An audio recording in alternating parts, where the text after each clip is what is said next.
আওয়ামী লীগকে যেভাবে দিল্লি পাঠিয়ে দেওয়া হয়েছে, আপনাদের দিল্লিও জায়গা হবে না।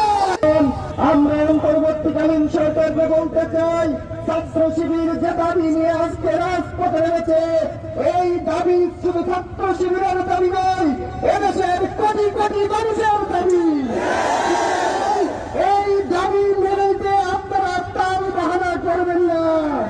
আমরা দেখতে পাচ্ছি আওয়ামী লীগ সমাজের যে সকল কার্যক্রম সংগঠিত করেছে, এটাই প্রমাণিত হয় আওয়ামী লীগ একটি সন্ত্রাসী সংগঠন।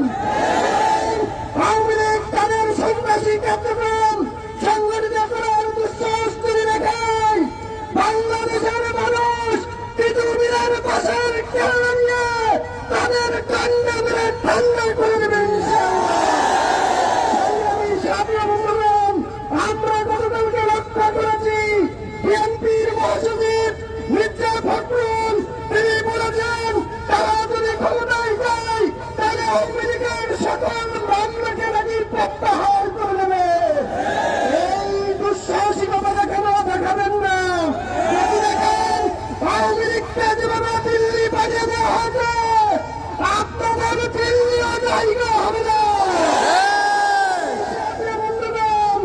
আমরা বলতে চাই, জুলাই সমাজের বিরোধিতা কারা করছে?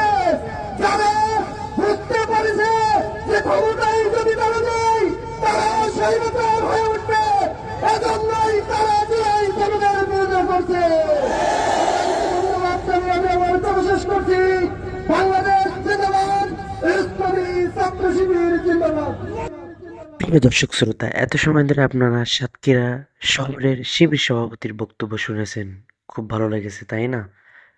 আর এরকম ইসলামিক ক্যাটাগরি ভিডিও দেখতে আমাদের ইমরান ইসলামিক লেকচার ইউটিউব চ্যানেলটি সাবস্ক্রাইব করে পাশে থাকা বেল আইকনটি বাজিয়ে দিবেন। আল্লাহ হাফেজ।